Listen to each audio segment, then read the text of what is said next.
rise in gun violence and a recent string of attacks on subways and buses is making public safety a top priority for New Yorkers. Yeah, the ongoing migrant crisis and affordable housing are also at the top of the list. PIX11 is tackling these topics with each of the borough presidents every Monday. We're going in depth to get the answers that matter most to our viewers. And we are starting off this morning with Manhattan Borough President Mark Levine. So good morning to you. Thanks for being with us. Good morning to both of you. Thanks for having me. So let's get right to it. Gun violence. I mean, we've had incidents just this weekend. The latest headline right now, police-involved shooting in Washington Heights early Sunday morning. What are you making about all of this violence? Well, this is unacceptable. We have to tackle the flow of guns into this city.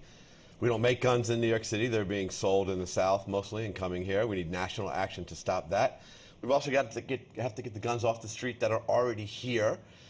And let's do what we can to make sure young people don't feel the need to pick up a gun in the first place by investing in youth development programs and job trainings and getting them employment so that they have a positive path to go on. We have to move on all front. It's unacceptable right now. We have to reverse this trend. All right. Well, you've heard a lot of the arguments there that a lot of this has to do with criminal justice reform, bail reform. What are your thoughts on that? Well, we have a national trend. Actually, what's happening in New York is being mirrored in country and cities around the country. So clearly there are larger forces at work from COVID, et cetera, the economy. But there's no doubt that we have to tackle recidivism. And maybe there's some tweaking required in the laws, but I think that it's being overstated. What we have here is a combination of the dislocation from COVID, economic disruptions, easy access to guns, lack of access to social services for young people. We have to move on all of those fronts. Yes, policing is part of it. We do need to remove the guns that are on the street. We need to move forward on all fronts to tackle this. Yeah, it's so scary because a lot of the victims and the suspects are getting younger and younger. But switching gears a little bit, there's also been an increase in violent attacks in the subway system. Now, you were pushing to have the barriers put up. What's the latest on that with the MTA? Well, this is something in place all over the world. If you travel to Europe or Asia or even JFK Airport, you'll see that on the platform for the train, there's a screen door, so you can't fall in, you can't be pushed, you can't drop your cell phone, etc. You can't trespass. New York City's way behind on this, and we've been calling for installation of these screen doors. There's a pilot underway. 3 stations are going to get them. We're very excited about that. We want to see that move quicker and bigger. But this is really going to be a game change, we believe, for New Yorkers and for a win for safety in our subways. All right. So you were a big supporter of congestion pricing. I mean, it's supposed to be coming, what, the end of 2023? I mean, how is congestion pricing going to impact the city financially? And what about the people who already feel like they're paying too much, to come into Manhattan as it is? Well, we have a twofold crisis right now where congestion in Midtown and downtown is just out of control and getting worse. And we have an underfunded mass transit system. You see it in the delays and the lack of reliability, lack of accessibility in stations. Congestion pricing helps solve those problems. It can reduce congestion. Right now, even emergency vehicles can't move quickly enough in Midtown. We've got to fix that. And it will create $1 billion a year that we desperately need for mass transit. That's got to be our priority. In Manhattan, 80% of residents don't even own a car. For them, mass transit is what they need. We've got to improve it. This policy of congestion pricing has worked around the world, and it will work here. Now, last week you just proposed something that would ease delivery congestion. Can you talk about the main points of that? Oh, we have seen an explosion in e-commerce.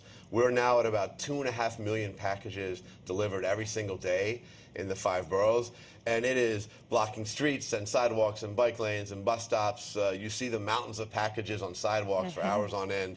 That's not acceptable. We need to bring some order to this, and so we've put forward a plan that would first get the package processing off the sidewalk and into places like garages. That would create curbside space for delivery so the trucks don't double park.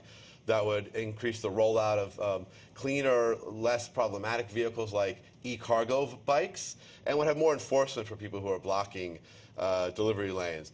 We can do this. It's got to happen now. E-commerce is not going away. And in fact, it's only growing. We've got to rein in the chaos. Yeah, and the people getting there's like the program right now. If you see a truck idling, that they'll pay you. I mean, that's great. That has been a very effective program to stop truck idling, and people are making money on it. Exactly. So maybe we can roll that out for other enforcement as well. Yeah. All right, well, let's talk about another crisis enveloping the city right now, the migrant crisis.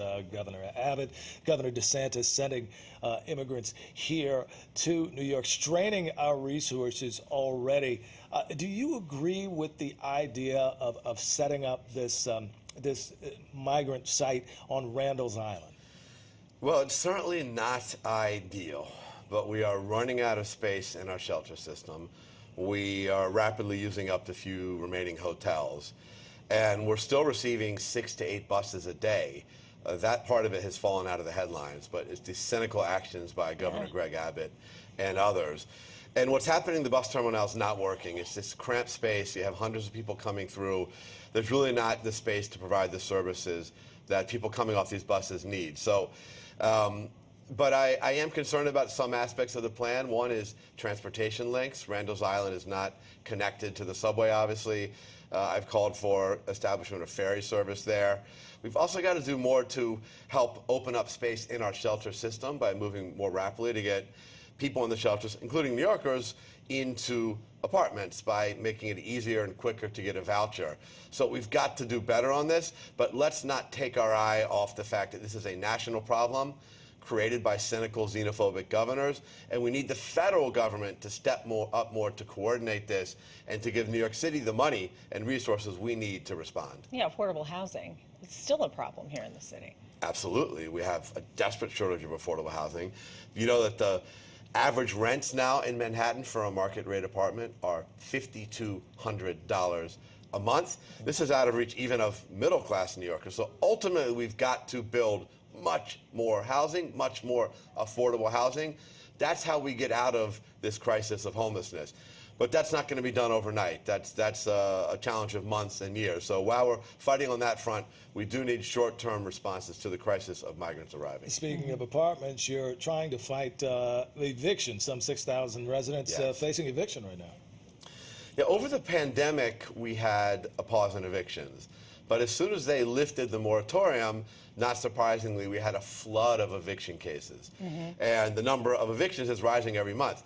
So much so that it has overwhelmed our system of legal service providers for tenants. We have a right to counsel in New York City.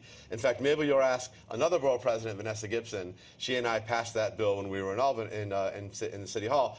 But now there are approximately 1/2 of the tenants facing an eviction are not getting that right to counsel fulfilled because there's too many cases for the lawyers. We have demanded that the courts not move forward any eviction case if the tenant does not have a lawyer. That's the only fair way to resolve this. Yeah, there's so much more we would love to talk to you about, but unfortunately we've run out of time. But thanks so much for spending the time with us. It was great to be this here. morning. I'll see you next month. Quick question.